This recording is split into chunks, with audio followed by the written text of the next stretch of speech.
Uncle Chameleon, Uncle Palaso, mwasuubiza daddy collabo. Ate byajjira mu biseera nga I don't know, but maybe twali tetusavinga, you cannot expect anything bad to happen. So twatukanga ekiseera nga we eat once in a day. We had to go okulima. Yeah, by the way, when nayigira okulima, nali simanyi kulima. Banaye bawala bannange. Let's not be parasites. Let's not be dependents. Tuyiga okwekolera ku ssente zaffe. Bannange ssente gye weekoledde ewooma. N'abavubuka tebajja kuddamu bamanyiira. You understand? Wake up, go and hustle. Wake up, pray, hustle. You understand? Nze Bakita Tracy. Wanje? Muwala clever che. Tuli abaana babiri feka. Waliwo Bakita Tracy, nze mukulu. Waliwo ne kato kange bakayita Kasozi Jeremiah. Yeah. Dala. Lwakuba tebamumpa anti temumanyi ebintu by'abawala nti tukula mangu. Kati omubiri guno gwagala ne gukula naye nga blood is blood, Blood is thicker than water. Yeah. Twavaayo. Twavaayo. Kyali kirungi nnyo. Abantu bayitayo mwebale kujja kuwagira daddy. Nali sikisuubira. Thanks for the love. Aba tegeka show, Mr. Bajo. Thank you. Yeah. Wanje? Kutya. Kutya kwe kwajja. Kuba nali simanyi oba nali sisuubira nti daddy wange asobola okujjuza ekisaawe. To be honest, ngamba hits nga okay weeziri naye ntono ate abantu Abannayuganda baagala nnyo hits. So okutya kwe kwasooka okujja naye nenzijukira nti my dad is a legend.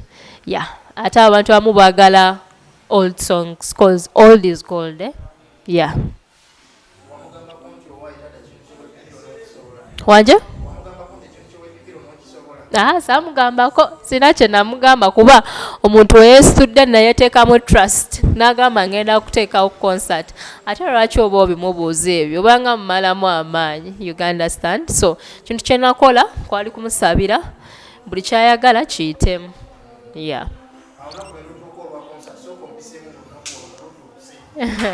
Lwali lunaku lwa Friday, of course nalina okukola kuba nkola okuva ku Monday paka Saturday.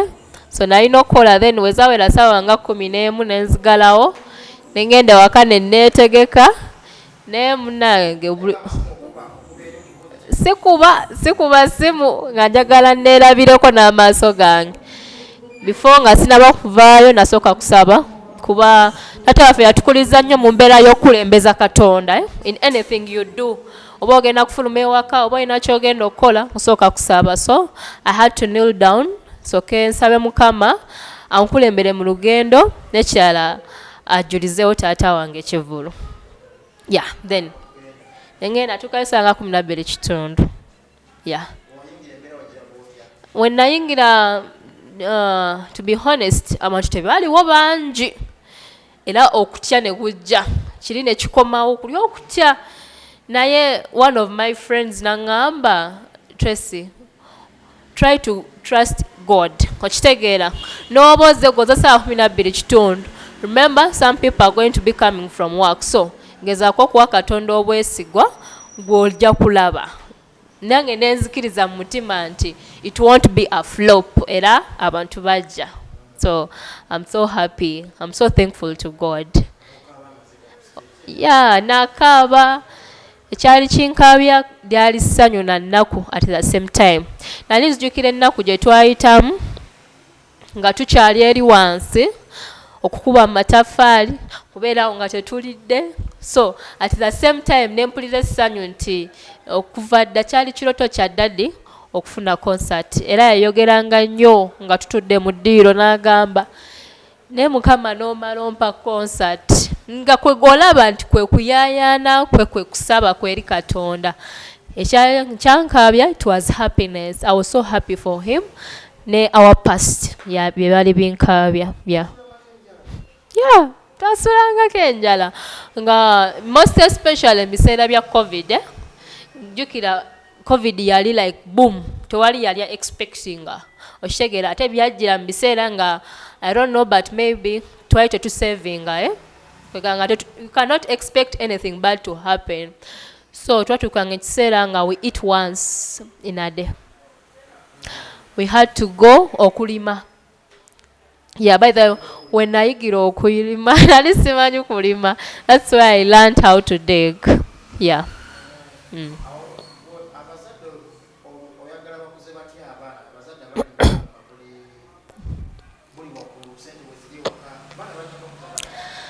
kyenno bagamba nti munnange sente mugenyi you understand so nze mbadde nsaba you have to plan mu future nga woba toliiwo abaana banaalya ki please parents learn to save anytime anything can happen musobola okukyanga gwe abadde providinga tokyaliwo you understand so at least woba osavings akakasente abaana bamwe bayinza okakozesa in the future ate ekirala muyigirize abaana emirimu emirala si kutuula kulinda daddi alete sukaali no omwana alina okuba mukozi bw'oba otuuse ku myaka gy'okukola if you're 18 and above olina okugenda nawe n'onoonya ku ssente n'owulira we zimenya kitegeera si kubeera dependent ku muzadde n'aba boyfriend you should also learn how to work kuba ssente gye weekoleredde oginyumirwa nnyo kuba olaba nga ndya ku ntuuyo zange yeah